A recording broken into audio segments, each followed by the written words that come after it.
Hello, I'm Dr. Nancy Moonstar, the creator of A Man's Guide to Intimacy, The Secrets to Keeping Her Wanting, Sizzling, and Forever Yours.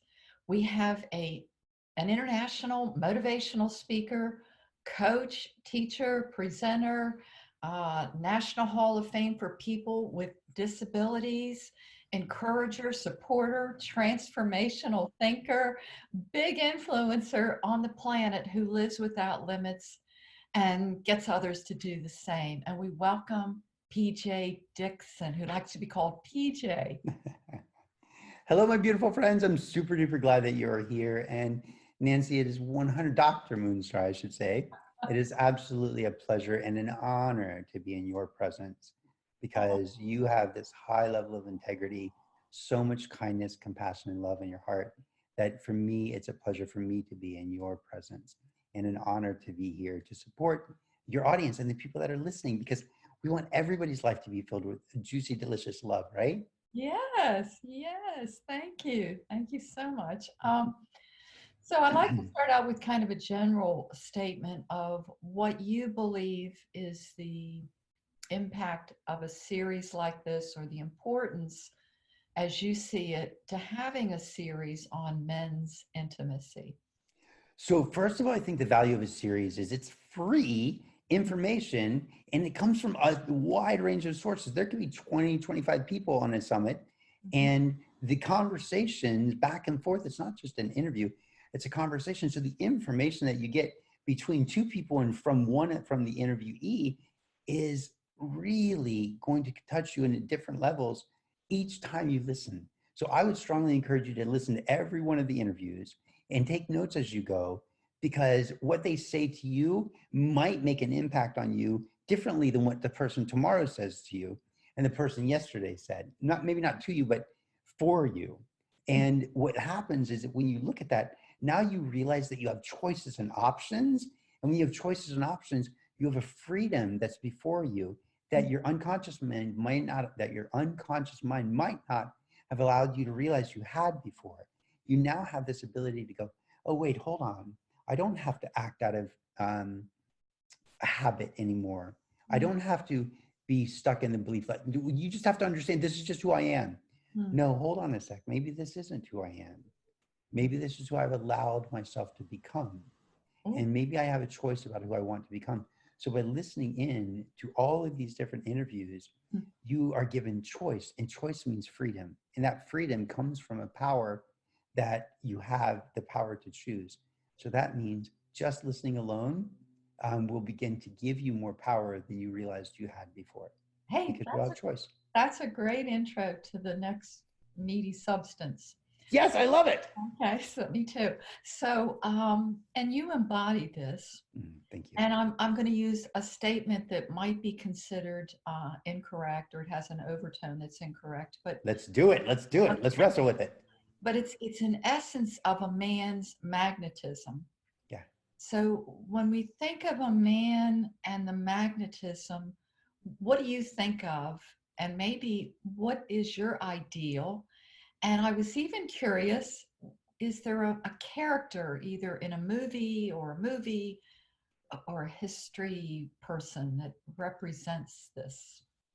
That's a lot. So there, it is a lot. There's a lot. I mean, we could do like an entire day seminar on just these three pieces, Mm, right? So let's talk about the magnetism of a man first, okay? And then we'll chat about like this ideal and some of the characteristics maybe. So for me, the magnetism comes from when you are in presence. I make a very clear distinction between being in the present moment and being in the presence. Being in the present moment, which everyone teaches, is still limiting. Being in the presence is liberating. And so, what do I mean by that? What I mean is that you've shifted out of the maze of your mind and you've settled into the being of your body. And part of that being of your body is also the emotional body. That's a part of that, the energy field that surrounds you, the energy that comes and moves around inside of you and comes out of you. And when you are in that space, when you are in that level of alignment, when you are in your power, and I don't mean power over someone, I mean presence. I mean alignment. I mean self-control. I mean you're present. You're just very here in your body. You're not lost in your mind, meaning all of your senses are working on point. Just like if it's very similar, men will probably understand this. If you hear something that makes you think somebody just came in your door and you're upstairs in bed, and all of a sudden you sit up and you stop moving, all of your senses become very heightened. You're not stuck in your head, although your head might be starting to create some scenarios, right? But what you're doing is you're very much in your body. You feel the tension in your body start to be alive and vibrant, meaning the energy is coming into your body. Your ears are turned on. If it's dark, you're looking through the darkness a little to see whether or not your eyes can see any movement, right? You're starting to smell. Like I came home one time. I'll tell you this story. I came home one night, and as I was walking around, this is, I don't know, almost 10 years ago, as I was walking, probably longer than that, I was walking around the apartment that I used to live in because I lived in the back. And I stopped. I just literally stopped because I could feel the bobcat. And so I didn't move. And all of my masculinity turned on, all of that male turned on, right? All of that awareness turned on. And what turned on was I started listening. I was listening for every possible sound behind me, beside me, in front of me. I was looking with my eyes. I didn't move my head. I just moved my eyes because a predator won't move. And if they do move, a predator moves very, very slowly. So you may not catch their movement, right? They don't do this up and down thing. A predator moves very slow. So as I'm moving my eyes and I don't see it, I start to move my head. I also am turning on my sense of smell. I'm smelling everything. Can I smell it around, right? Because I can feel it, like not physically touch it, but I can feel something in me says there's a bobcat. I don't see it. I don't smell it. I don't hear it. And so what I'm saying is that to be magnetic is to be in the presence of all of your emotions. So as I walk to my door, just as I get to the sidewalk that goes from the sidewalk that circles the apartment to the sidewalk that goes to my door, I saw a bobcat down in the wash 7 feet from me. So I sensed it. I knew it was there. I looked at it. It looked at me. I turned towards it. I made a big noise, tried to get big. Of course, I'm kind of a small guy, so getting big wasn't very big. And I backed up, but I backed up slowly so I could still see it. And I would lift myself up a little bit so that my eyes were a little higher. So as I backed up a little further, I could still see it and it could still see me. And I wanted it to know that I still saw it. So after I backed up just far enough that my eyes went below the horizon for it to see me and me to see it, it jumped up on the sidewalk and looked me up and down. Okay. So why am I telling you that story? Because I knew it was there because I was aware of my senses. So if you want to be magnetic, right? If you want that magnetic personality, there's two things that you need. You need the stillness inside of you, because the moment I felt possible danger, I became still. Not just physically still, but my mind was no longer thinking about math. I wasn't thinking about what I did later. I wasn't thinking about Shakespeare. I wasn't thinking about dinner. I wasn't thinking about any of that. I was in the present moment. I was in, not even just in the present moment, I was in the presence. I could feel the life force, the energy. So if you've ever met somebody who, when they stand, they just stand, and you're drawn to them, you're like, there's a stillness about you. And they're like, oh, cool, thanks. You know, they're aware, they're hearing, they're seeing, they're smelling, they're tasting, they're feeling their fullness. They're in their fullness. But what happens is we usually get stuck in the maze of the mind and we forget about our senses. And we are lived through the mind. I say, think your thoughts, don't let your thoughts think you, right? And what happens is if we're stuck in the maze of the mind, our thoughts are thinking us, which means our thoughts are creating the emotions that we're feeling instead of us thinking how and what we want to think about, which then creates the emotions that we want to feel. So in that stillness, it creates that magnetism where people go, wow, there's something about you. There's a power about you. And so I would say that creates the attraction that people have. And is there an archetype or an icon that I would reference to this? And what's my ideal? I would say that's two different kinds of questions. The ideal is going to be based on what I'm feeling in that moment. But for me, I teach martial arts and I want my guys to know how to be able to do the spectrum, which means I want you to come home which may mean that you have to do something really, really difficult, right? So you might have to be very, very physical, or dare I say violent, to make sure that you and the people that you're with are safe. Okay.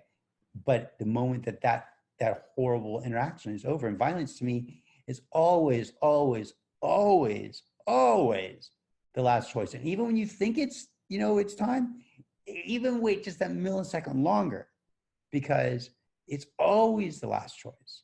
But immediately you need to be able to then switch and turn around and be able to pick up the baby, or touch the face of your wife, or make sure that the children are okay.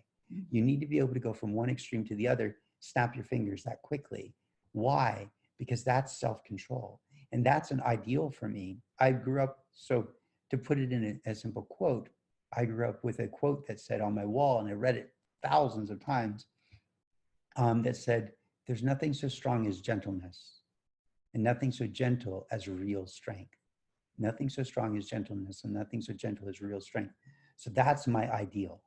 Now, if we look at who like in the movie world or around the world, who I would say is somebody I look to, honestly, in some sense, I look to George Clooney.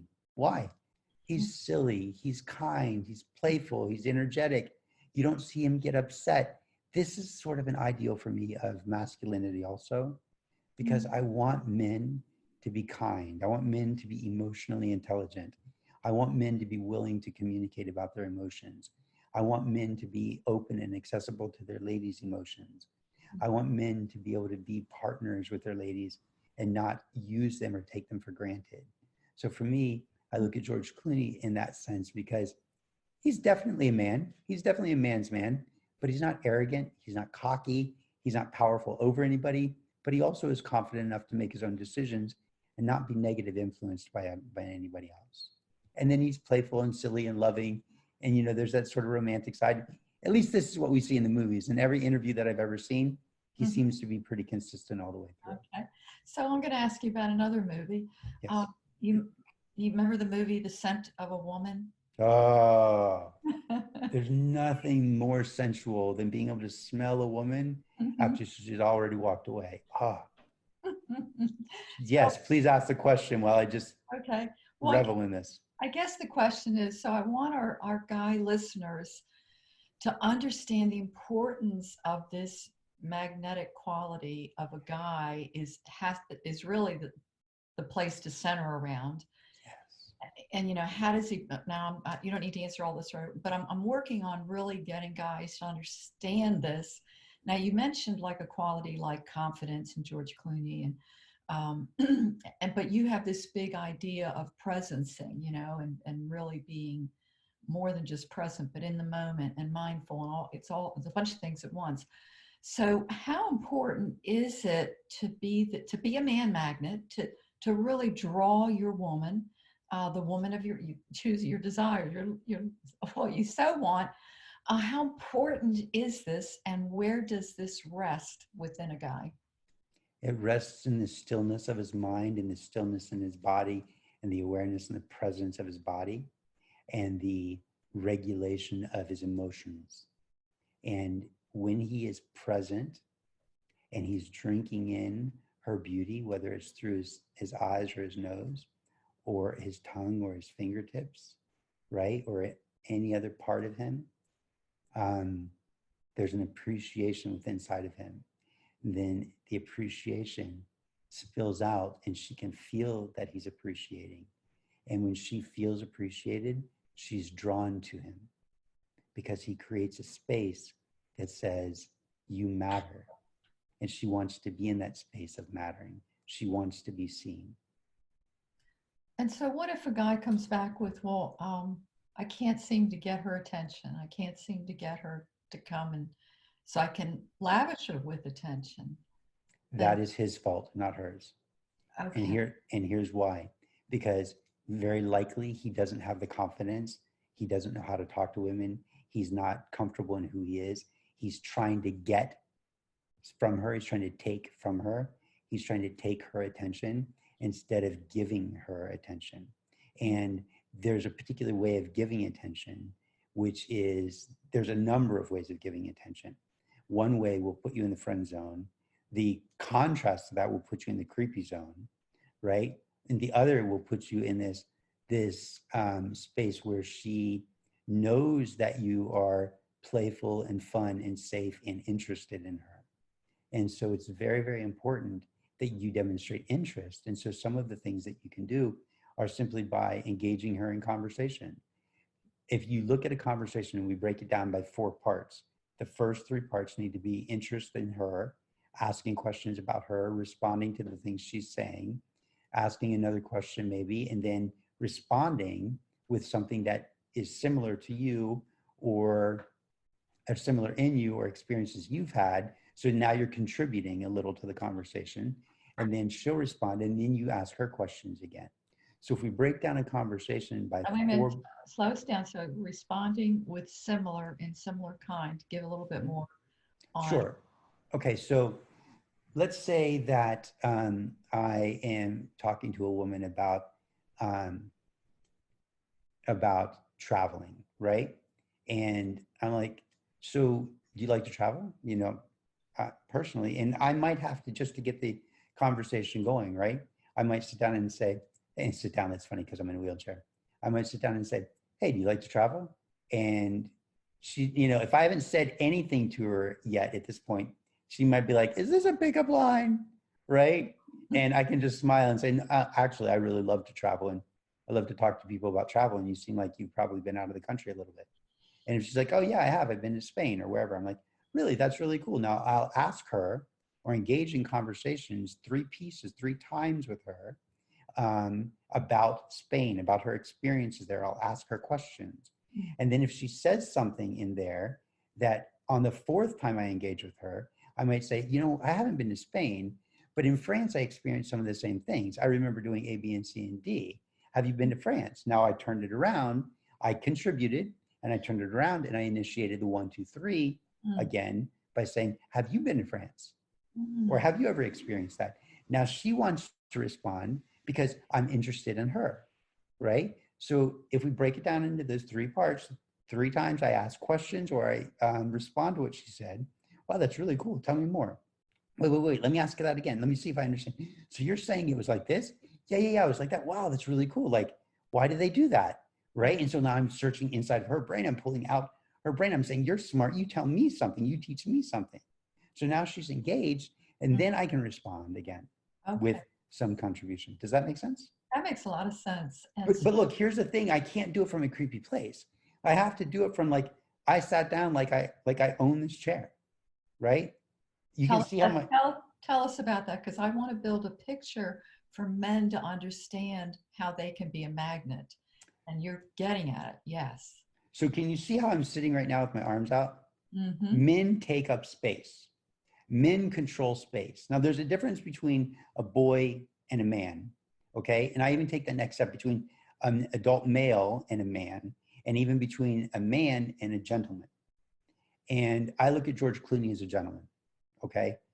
Fun, gregarious, playful, classy. A gentleman is classy. There's an elegance to him. There's a smoothness and ease to him. And so with my arms outstretched like this, I'm commanding the space that I'm in. But also, I can't lift my arms. So if people can see what we're doing, I'll drop my arms so you can see it fall, right? You can see it fall. And when they fall, look how small I look, right? I look tiny. There's not an expression. I'm not expansive. I'm not large, right? And so if I have to move, like you see that I have to like my body and all of this to get it up there, right? But as I do it, I see how much I'm moving so much. That's not power. That's not grace. If you have the ability to make like easy movements and then let your arm down. So now my arms are resting. So the weight as that magnetism, and a man, part of it is that his weight just rests. So I'm just now resting on, I'm not trying to hold it up. I'm not trying to shift. I'm not trying to stand in a particular way. I'm just allowing all of my energy to rest. If a man thinks about, okay, if I have to be in a fight, I want to make sure that I have as much energy as possible. So I'm going to allow my body just to rest, not relax and slouch, but just settle into what I'm sitting on. So I'm conserving that physical energy for the fight or the making love later. Mm. right? Or for Yeah. the action later. And there's a solidity to you and your Yes. body. There's Mhm, something solid. mhm, You're in it. You're in yourself, and you're bringing this forward. I like that. I like the mhm, whole idea. mhm, And again, I think of the word confidence mhm, and presencing who you really are. mhm. Again, help me build on a little bit more of how important is this for a man to understand and lead with. It's critical. And let's talk about attention for a second. If I'm fighting my body and wrestling with my body, where's my attention? It's on me and whether or not I'm comfortable. But if you want her to be attracted to you, where does your attention need to be? On her. And so the less I'm moving, don't be still, right? Be natural. Like if I shift and then I'm done shifting. I can nod my head, but the rest of my body is still. There's Mm. that presence because my attention is on what I'm hearing and seeing around me. My attention is on her. I'm pouring into her. Whether this is a first date, a first meeting, or somebody I've been with for 20 years, right? She deserves always that level of attention. She deserves that level of that's sensuality is occurring there for her. It can be for you also, not a sensuality like a sexuality necessarily, although those are linked, but a sensuality. I'm listening to you, my senses, I'm hearing you. I might be smelling you, right? If we're starting to become intimate, I might be tasting you, right? If we're touching, I might be touching you. So there's a sensuality that's occurring. And even this sense of being seen and listened to and heard is important. So I don't know if I answered your question because Oh no, honestly, you're that, painting a really nice picture, and so I know that you're transformational. mhm, And so let's say a guy is attempting to pick up on cues and clues mhm. and things that we would use in the transformational area and start moving himself. He might look at something as negative. He might sense, see, might inside himself have some questions about his own masculinity, um, whether he can even do this, pull off this, understand this beingness that's the magnetism, the magnet. What do you do with that kind of trigger to transform it? And what might be some other clues and triggers a guy could look at as gold actually to transform? The first thing that I do with the guys that I work with or that I teach from stage when I'm speaking from stage, the number one thing is you must be aware of where your mind is. If you are stuck in the maze of your mind and you're hearing your mind say, does she like me? I don't know if she likes me. I really like her. I want her to like me. If you're thinking about having sex with her, right? You're not hearing her. You're not in that real sensuality of the moment. So the moment you feel nervousness and tension inside of your body, that means that you are on the lower end of the spectrum.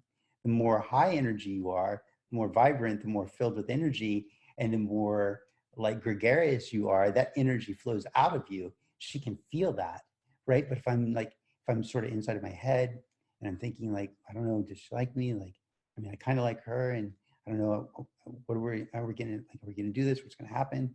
Like, should I ask her out? Like, you can see this nervousness, right? The energy is kind of low. But if the more gregarious I am, the more confident I am, the more settled into my body I am, the more present I am, the more I go, oh, hold on, that's my mind trying to think, come back into my body, listen to what she's saying, hear her, feel what she's saying. What happens is um, the connection begins to occur. So the first thing I say is be aware of where your attention is. Is your attention on her and coming into your ears and or is it inside of your mind? Like I'm seeing her physical beauty, but I'm not seeing her physical beauty. I'm thinking about having sex with her, right? So there's a disconnect there, and she's going to feel that. So the first thing is you just need to be aware. The second thing is you need to have the power, the personal power, and the personal discipline to say, no, no, no, look, this, yes, it's about her, but it has to be about me first. And not about me in an arrogant, cocky, I'm better than, I get serviced first, but I need to be present in my body first so I can be there for her.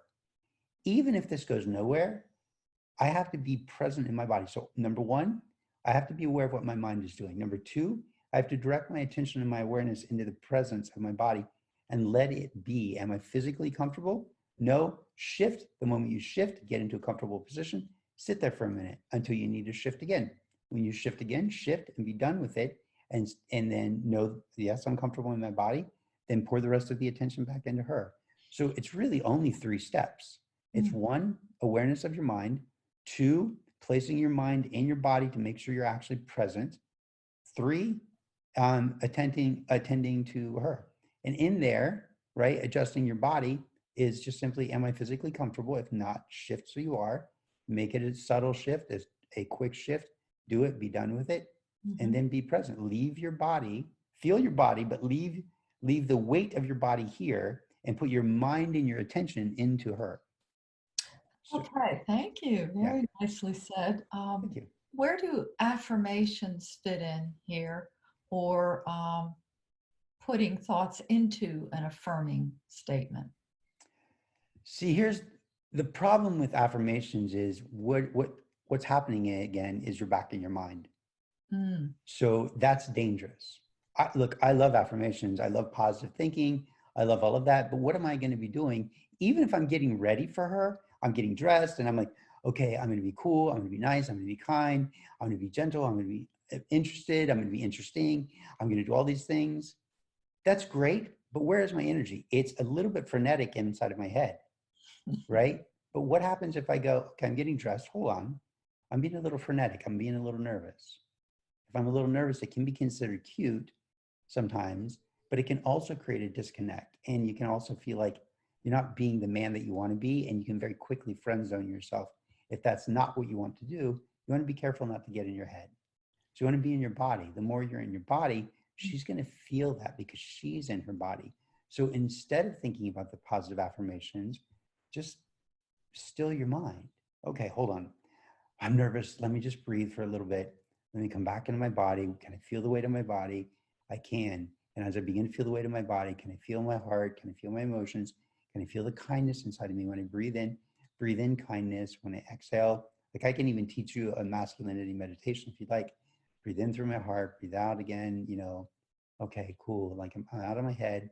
All of a sudden there's a calmness inside of me. I go, yeah, I feel like I'm in my body again. Okay, cool. Do I like the way this feels? Now smile. Okay, now I've got that. So I've got 2 things. I'm in the solidity of my body and the stillness of my mind, and I'm smiling. So 3 things. Now there's that sort of swagger is there. Even if I'm not walking, even if I'm in my chair, I've got a bit of swag because I'm in my body and my mind is still. I got that little bit of a smile. See, my head's a little cocked, right? And so this doesn't mean that I'm arrogant or cocky. If it does, you have a problem. You're in your head, you're in your ego.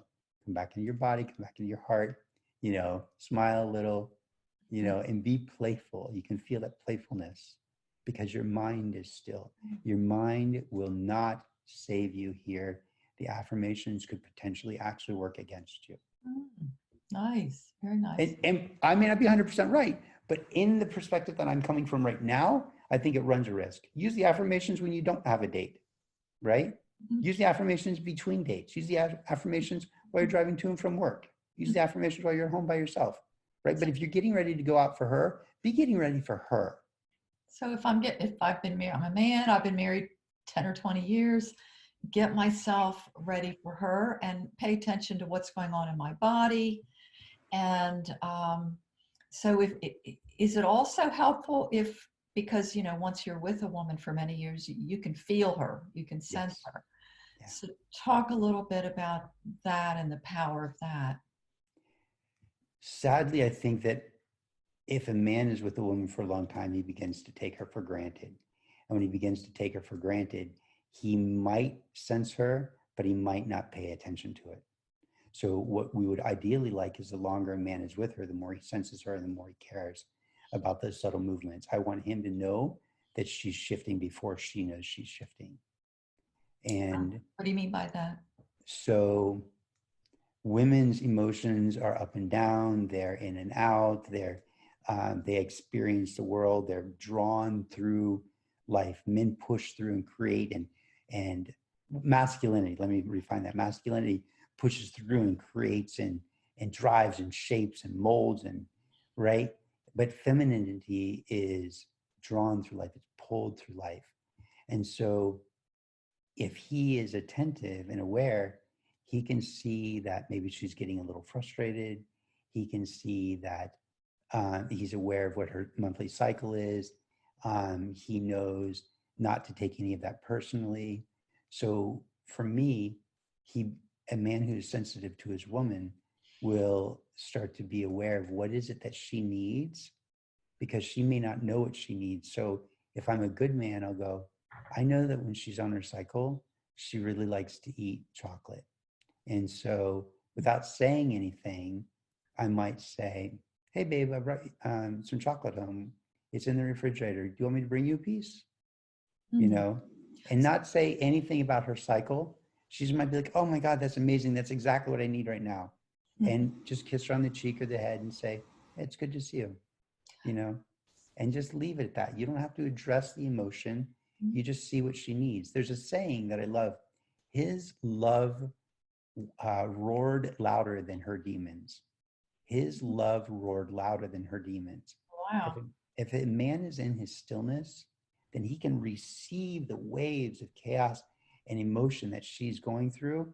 And when she realizes that her tidal wave of emotions that are carrying her through that moment, whether it's pleasant or unpleasant, is meeting this great wall, this great barrier that those emotions can crash against, but don't move and don't shape or change, right, in a negative way, she's going to know she's safe with you. So now I'm wondering and curious about a guy's intuition, because you're getting to a very deep, fine sensing level. What is a guy's intuition? What's it like for a guy?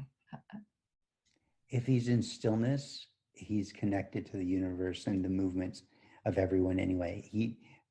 So let's take the word guy out, and if we're looking at intuition, that tends to be more of a feminine energy. So that means the man is tapping into the softness of his being. So men don't always have to be hard and strong and pushing out. They can have a softer, kinder, gentler side, which means they're also open to receive. In the act of making love, a man is giving, but he's also simultaneously receiving. Just like a woman is receiving, but she's also giving. So there's a pleasure that goes both ways at the same time. And a man in that level of intuition is receiving the energy from the room and the people that are in the room, and from the environment, the universe too, in relation to where he is. Meaning, when he feels that, is there something he can do about that? And if there is, a man should then get up as if he's being moved, right? Because I talk about the feminine force moves women through, but that same feminine or softer force, when a man feels that intuition or has a knowing, if the moment he has that knowing or that feeling, if he gets up and does it, profound things start to happen in his life. But it requires the stillness of mind. It requires a man to be in the body and not inside of the maze of his mind. And that's where it will come. He gets to listen to the movements inside of him as much as a woman would. But a good man will also listen to the movements inside of his woman, or the lady that is in his life, so that he can know that she needs to be embraced, held, hugged, connected with. I'm a big fan of the 5 love languages, but I'm also a big fan of Tony Robbins' 6 basic human needs. And so if you can identify how she needs you to communicate with her, then you can keep her and have her loving you for your entire life. I love to see older couples that are in their 80s that are still physically intimate and still like loving on each other. Why? Because it says he's doing something right. Women want that intimacy.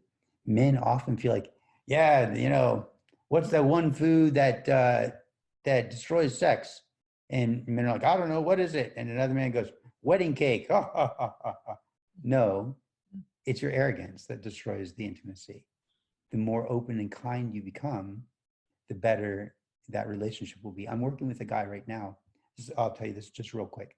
I'm working with a guy right now And he's soft and he's kind and he's gentle and he's tender. Yet he can be strong and he can be masculine and he can be confident and he's very successful in his job. But the woman he's with is pushy and brash and resistant and very much in her masculine, and he cowers and gives into that. And someone asked him recently, they said to him, relationships shouldn't be this hard. And instead of putting my judgment in there, I make sure that I'm supporting him in the direction that he wants to go. But I wanted to address that with him last night. I wanted him to see that there are women in the world who would love to have a man who is attentive, who is kind and gentle and does the dishes and cooks with her and is romantic and soft-spoken. Mm-hmm. And that those kinds of relationships are the ones that at 80, they're still intimate, because he found a woman who is soft and kind and sweet and innocent too. We fit together in particular ways. And when you transform as a man and settle more into that space where you have that magnetism, the kind of women and other people that will be drawn to you profoundly change also. So let me pick up on, I'm glad you addressed intuition that way. That was great. And thank you. Who do you think is more sensitive, men or women, or can a generalization be made? I think it's a person-to-person basis. I talk more like a woman because I was raised by women. I would rather talk it out.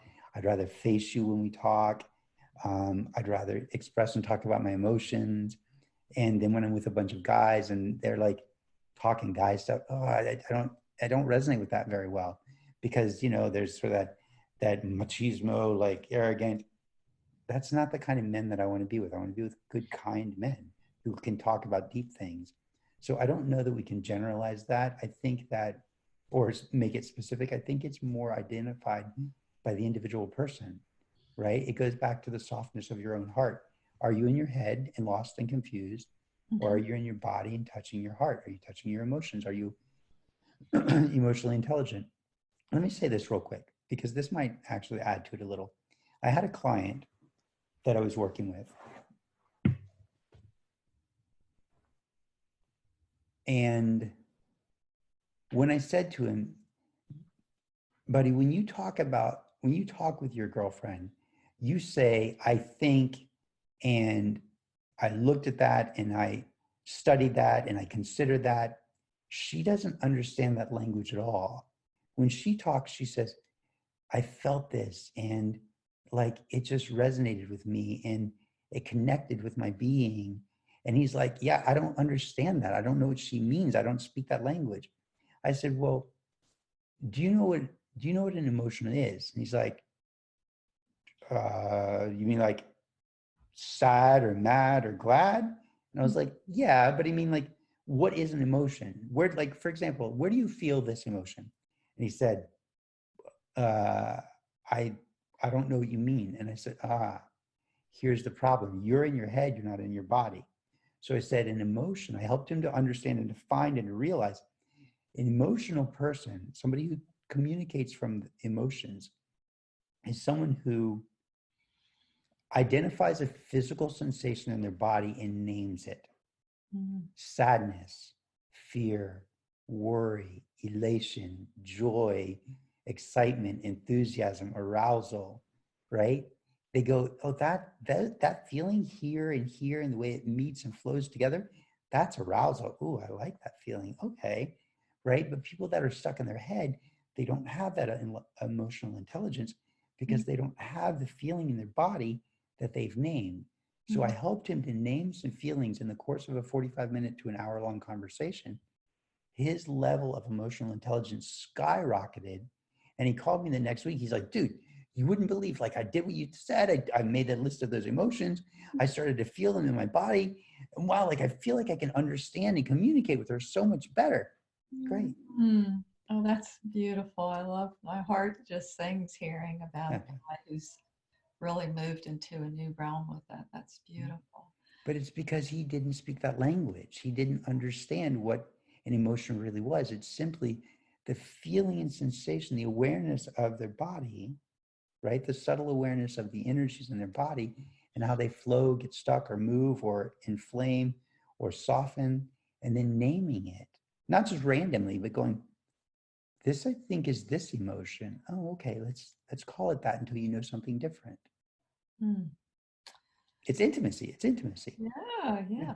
yeah. You offered a man's meditation a few Yeah. minutes ago. I would love to Sure. have that. Okay. So any of the gentlemen that are actually listening, I would strongly encourage you to sit comfortably. Okay. And when you sit comfortably, just go ahead and close your eyes for a minute. And as you close your eyes, breathe in through your nose, pause, breathe out through your mouth, pause, and just repeat this process just until you create this rhythm of your breath. In through your nose, pause, out through your mouth, pause. If your brain starts to wander, just come back to your breath. Now, I'm going to give you the instructions while you continue that rhythmic breathing in through your nose, pause, out through your mouth, pause, in through your nose, pause. As you continue that rhythmic breathing, as you inhale, begin to inhale, as you inhale, kindness and patience and love and compassion and generosity, but only inhale it into your upper body. Inhale it into your heart, into your chest, into your tummy, into your backs, and your face, and your neck, anywhere in your arms. Inhale it anywhere from the waist up. And now as you continue that rhythm, every time you inhale that love and that peace and that kindness, that lightness, inhaling lightness everywhere in your upper body. Now, as you keep this rhythmic breathing, when you exhale, exhale by actually pushing out with force and pushing that energy down into you from your toes to your belt line, exhaling with force. And actually really pushing that energy that's in your body down into your lower body from the waistline, from your belt line, all the way down to your feet, packing it in. But then when you pause and you inhale the lightness again, the love, the kindness, the compassion into your upper body. And then when you exhale again, you exhale, really pushing it, packing it down from waistline down into your feet, into your toes, into your ankles, into your calves, into your knees, into your thighs, into your butt, into your groin, into your abdomen. Exhaling, pushing it down, inhaling in the patience, the kindness, the softness, the lightness, the ease from waist up, into your heart, into your chest, into your mind. When you exhale, you may even take your hands and lift them when you inhale, palms down. And when you exhale, you might push down using tension in your arms as if you're literally exhaling. And as you're exhaling, that air is coming out of you and that energy is coming out. And with your arms, you're with the tension, pushing it down, packing it down, pushing it into the waistline all the way to the feet, and from the feet all the way back into the waistline, pushing it down, packing your legs really solid. Normally I would have them stand up when they do this, packing it down really solid. So breathe in the calm, the patience, the ease. Breathe out, push with effort. The solidity from the waist down. And you could do this for as long as you want, but for now, simply open up your eyes. And can you feel the quiet and the stillness in your mind? Can you feel the presence in your body? And if you were standing, you would feel the solidness from the waist down into your legs. You might feel that power like you're a tree or a mountain from the waist down. That means you're solid, you're immovable, you're strong, you're connected, right? Women might connect ethereal to, space and the divine and the heavens. Men might connect more from the ground up in this solid, masculine, mountain, tree trunk kind of state. But I want them to have a softness in their heart, but the solidity from the waist down, the solidness, the constantness, the heaviness, and you can move from this state. The more you're in this state, the more you bring that attention down into that belt line right below your belly button, and you're aware there, the more the presence will be there for a man. Come down into that belt line. Feel that, because it pulls you out of your head and brings you into that space of openness, but also the solidity from the waist down. It allows you to be present for the all that's part of you. So for you, Dr. Moonstar, how does that feel to you? Oh, I was following you, and I was actually pleasantly surprised when I opened my eyes how relaxed I felt. It was like an evenness. It was just very still, like you said, and I was just pleasantly surprised at how wonderful, because I do practice meditation, but I wasn't expecting to get there with this. I was just going with it, and it's great. It was wonderful. Yeah. Thank you. Thank you. I do this with my men because I really want the men to feel that solidness. And I teach them to bring their attention and their awareness down to that belt line, because what happens is they feel the solidness and the strength, but they also feel the openness and the receptivity. But in their mind, they don't have any of that. In their mind, they get wrapped up and lost in that maze. Mm. Okay, so let's see. I wanted to revisit something, and because we had chatted previously, Mm-hmm. and it's self-compassion for Mm-hmm. men. And there was a question from you about kindness, compassion, maybe the difference between self-kindness, self-compassion. And the field has latched onto the word self-compassion, and it does include kindness, self-kindness. And I just wanted to make that distinction. I personally don't, it doesn't matter what it's called. Mm-hmm. And this is a new field in the last 20 years. And I'm curious from your perspective how important, because there are a couple of components to it. It's not really affirmations. It's being self-kind. It's understanding a universality that we all feel beating up on ourselves. Mm-hmm.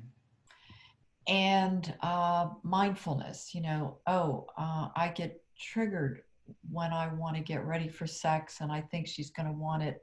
And if I see her get nervous or crack a joke, I'm mindful of what's going on that can set me off, that can make me not self-kind. I'm gonna hear a reaction from her, and I'd like to tell her my truth. And instead of going into this self-criticality, this very kind way of being with myself starts changing things. So I just want to hear your reaction to that. I'm not sure exactly what you're asking. So I can tell you what's coming up for me, and then let's see if this is the direction that you're going. So when the intimacy starts, even if it's not sexual, but she begins to demonstrate some kind of interest, or he has interest in her and wants her to have interest in him, whether it's a first meeting or moving into intimacy, it sounds to me like you're asking about what happens in the mind when a man starts to become critical with himself and how he can avoid that critical state. Is that right, or am I missing it? I'm going to propose that it's really impossible to not have that state or not meet with that state. With the So critical state? we have times where that comes up, and Sure. and so when it does, Mm-hmm. um, you've talked about this presencing and this stillness. And so this probably is coming from more of an intellectual Mm-hmm. realm, Mm-hmm. but it's also a little practice that's wrapped in there. And yes, so if he's going to approach her on sexual, he wants to try something new, or just wants to have more sex, Mm-hmm. he's maybe going to practice some of the things he learns in this series, the new conversing conversations. Mm-hmm. And when his mind can get self-critical, how does he switch into self-compassion? How important is that? What is it that what's coming up for you? And I do like this example that you're giving right now, an organic example of talking to a woman where you say, I don't know if I'm answering, here's what's coming up for me. Mm-hmm. That's a beautiful invite for a woman's heart and ears to hear it worded that way. Mm-hmm. Well, thank you. I appreciate that. So I would say that when that self-critical state comes up, he is being thought. He is not thinking his thoughts are thinking him. his fear, his protection protocol, his fight or flight response is kicking in. He's afraid that he may be rejected. So where is his attention? His attention again is on himself. So if he shifts that, he goes, hold on, I'm starting to feel afraid. I'm starting to feel nervous. I'm starting to feel like uh, I'm in internal tension. I don't want to feel like this. How do I want to feel instead? Okay, I want to feel confident. I want to feel secure. Okay, that's great. Now, how am I going to do that? The first thing I need to do is, do I take care of me or do I take care of her? Because So let I'm me, feel, yeah, go ahead. so yeah, I loved how you were very genuine, very in touch with your internal state as a man. And I was feeling if I was the woman on the other side, Mhm. I would be disarmed and I would want to not discourage you. All of a sudden, I'm open and I want to hear your tenderness. Mhm. And so, how would a guy know? So I'm taking what you're saying, that you're using these words of really Mhm. saying, I'm feeling insecure, whatever it is that's going on with me.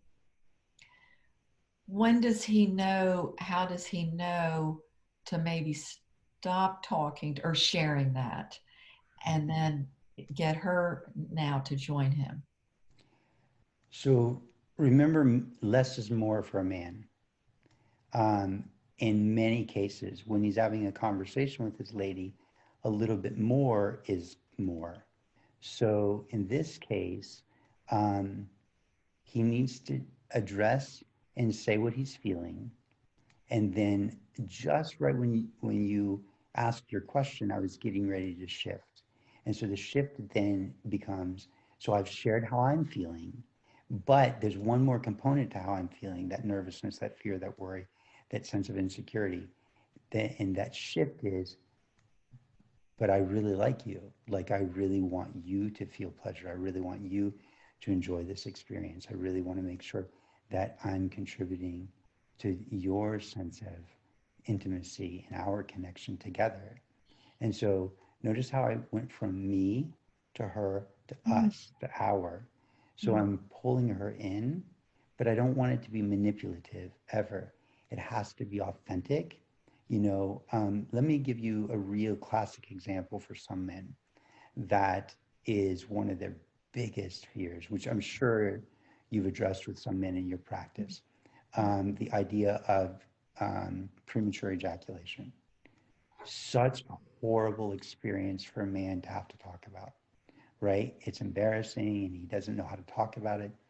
But if he says something to the effect of, hey, babe, can I talk to you? Yeah, yeah, of course. Like, I really want this relationship. I really care about you. And I want to see us become intimate. But I'm a little nervous and worried. And then I stop. And she's like, what are you worried about? Because now she's drawn in. She wants that connection. She wants the connection, right? So I stop and I say, I'm just a little nervous and worried. She might tease me and say, what are you worried about? And I could be playful with her, or I could keep it in that sort of like, I'm being very vulnerable right now. And I could say, you know, I come pretty quick, and that's really disappointing because that's not what I want for you. I really want to bring you a lot of pleasure. So I just want you to know that, I'm here for you, and promise that I'll follow through to make sure that you have a beautiful experience also. And I just wanted to let you know that I'm a little nervous about that because I really want to give to you tonight. What's she going to say? You tell me, what would you say? There wouldn't be anything I could add. That is beautiful. And And you, my mind is actually sort of thinking from a girl's standpoint, well, I don't need penetration. I mean, if you want to wait until the last minute for that's fine. There's so much more that I want before that. Hey, thanks for letting me know, and I'm here for you. Let's work together. yeah. So in that moment, don't you feel like you want to move forward? Don't you feel like you want to engage in the act of making love with that man? Yes, yes, Yeah. definitely. But then he has to drop it and he has to become intimate. He has to carry that same depth of of emotion, that same level of vulnerability, has to shift from vulnerability to intimacy. He can't stay vulnerable. He can't stay fearful. He can't stay weak. He can't stay afraid. He just gets to become intimate and follow through on his promise of really touching her and letting her feel pleasure and being slow and present with her. Mm. Because if he shifts from vulnerability into intimacy, she'll be great. She'll be great. And even though when she's talking to her girlfriends, and she's going to talk to her girlfriends, right? And she might be loyal and she might not ever talk about that. But if she does, and men need to understand that she's still going to say, even though he comes quick, he's so tender and he's so soft and he's so kind and he's so loving. And it's just this amazing connection. I just love being with him so much.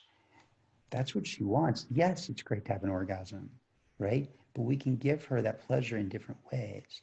And if you're a man who has a disability and you can't perform in the same way that you used to perform, there's different ways for you to feel that level of intimacy and connection also. Intimacy is not just about the physicality. That's just one surface base level. The depth, if we consider the universe or God intimate, intimacy, or not intimate, but infinite, intimacy is also infinite. How deep can you go? You look at the tantric practices of sex, they use it as prayer. They use it as meditation. How deep can you go with your intimacy? That's way more delicious than just coming. Yes, beautiful. So now I'm trying to decide if we should go further with that, or maybe that's going to be like a future conversation, because I know there are men who ask questions about either medically they've had surgery or things come up and they don't feel they can perform, or they may not be, or they wonder if they're going to be able to. And so maybe you could just make a comment about that. We won't go into much depth. Okay, are we talking about PE? About uh, about ejaculation too soon, or Well, about moving into intimacy? just having penetration as an option may not be for men for a number of reasons, or they fear it won't be once they go through a medical procedure. Oh, got you, got you. Okay.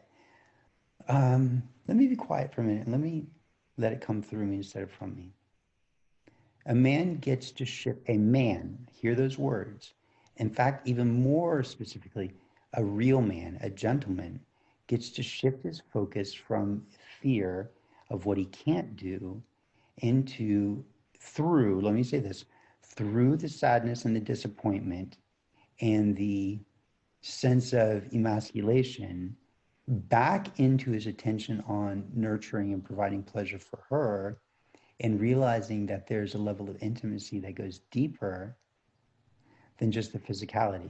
He has to be able to be courageous enough to feel the emotions and go through that depression and that struggle, that sadness, that sense of loss, and then come out on the other side into that level of connection, emotional intelligence, emotional connection, emotional intimacy, and physical intimacy with the rest of his body with her. And so it's no different than saying, can I talk to you? I'm a little nervous and worried, and here's why. And I still really want to be able to provide pleasure for you and be there for you. So I shifted from the vulnerability into the intimacy. So it's the same thing, going through that fear and that nervousness, that worry, that depression, that feeling like something's been taken from me.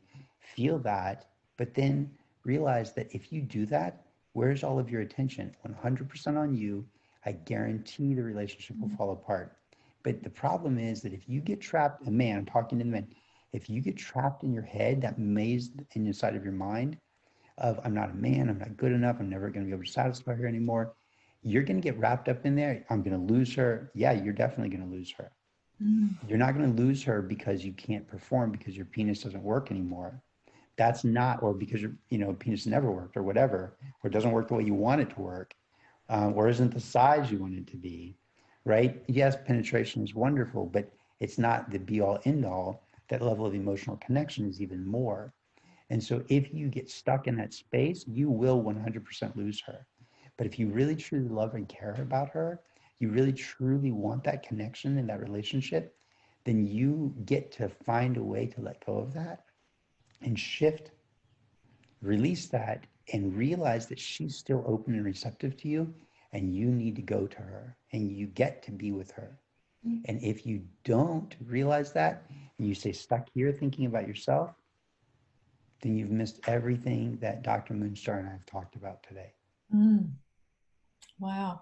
I hear your words, but I'm really feeling your energy. It's just a beautiful movement that you're offering, and freedom for men to get past physical, get past what they would think is a limitation.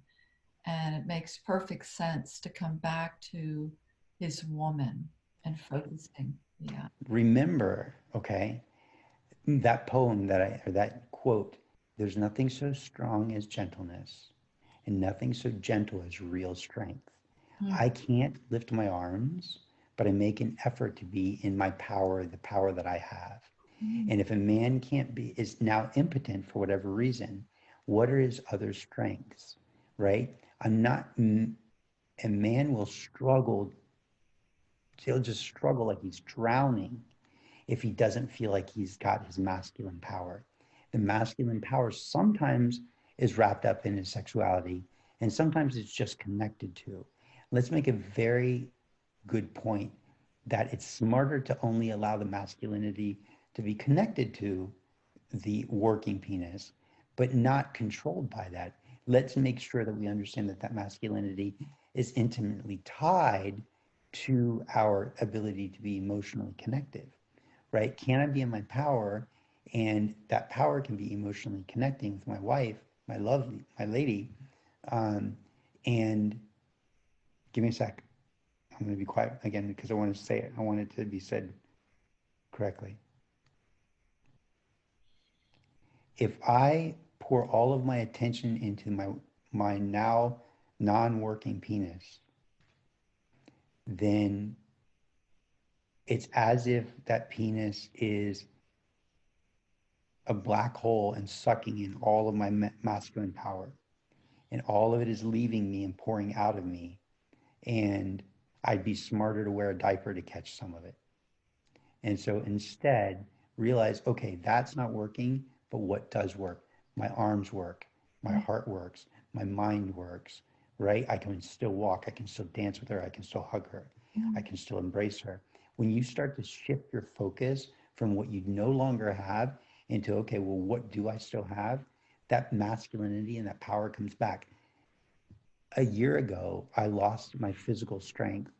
85% of my physical strength was gone. But I did not want to lose my sense of masculinity. Yes, I still struggle physically sometimes. Yes, I still get frustrated sometimes. Last night I couldn't roll over in my own bed because I rolled over and the blanket got wrapped up behind me, and there was a small little hump I had to roll over. And I was like, oh, this is stupid. Come on, God. Like, this is crazy. Give me my strength and my power back. Right? So yes, we're going to get frustrated once in a while, but get over it. Okay? The quicker you shift, the quicker I shift, the more successful we're going to be. I got over it and now I'm okay again.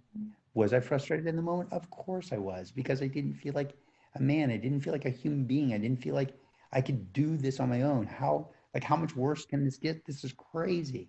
I don't need somebody to roll me over at night. I need to be able to do it myself, right? Because that's my need as a man, as a human being, to be able to take care of myself. And if I only focus on that, then if I lose the fact that I'm kind, that I'm compassionate, that I'm loving, that I'm intimate, that I'm emotionally intelligent, that I'm courageous, oh my God, do I want to lose all of that juicy, delicious, amazing stuff that I can share with other people because I couldn't roll over? That's crazy. Do I want to lose all that same stuff because I can't get it up anymore? That's crazy. I don't want you to not be able to get it up. I want you to. I want you to have all of that. But if you don't have all of that, what else do you have? And how much more do you have to share? Yeah, I come back to the initial conversation we had about what does a man lead with? And what I'm hearing you say is if you lead with your penis rather than with your presence, Mm-hmm. you're going to fall short. You're going to miss it. You're going to miss her. And and so it's really leading with that magnetism that draws her anyway. And it's going back to the real the inner of who you are, the creative chakra, which is, and the sexual chakra, the lower chakra. It's really leading with that magnetic quality of confidence and being presencing, being in touch with all that you so beautifully described. How does that? Are you giving or are you trying to get? That's what it comes down to, Okay. right? Are And you giving or are you trying to get? okay. And And I yeah, guess I would summarize it by saying, are you, trying to get, leading with your penis, or are you trying to give, leading with this magnet, this real stuff of who you are? if you love your lady, you will give to her. If you love yourself, you will recognize what you actually have to give to your lady. But if you only focus on what you don't have, there's not love for either of you. Hmm. And it falls apart. All right. So that's a nice closing. We've probably run over a little bit here. Um, and I'd like to ask if there is a free gift that you want to offer the listeners. Sure.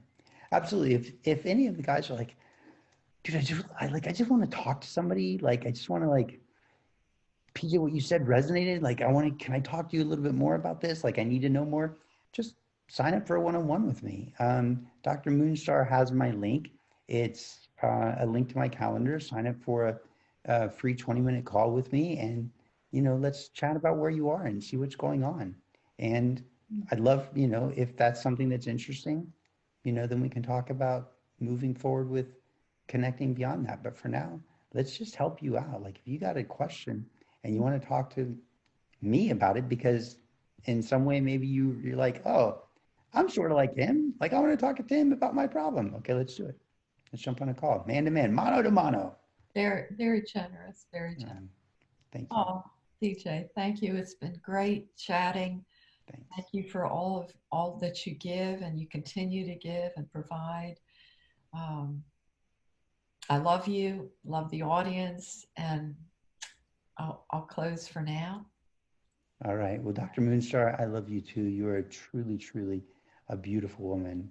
Oh, And gentlemen, even though I may not love you, I definitely have love for you. oh, And I really want to encourage you to step in fully into your masculinity, not your aggression, but the giving, kind, loving, protective masculine, and nurture those women in your life.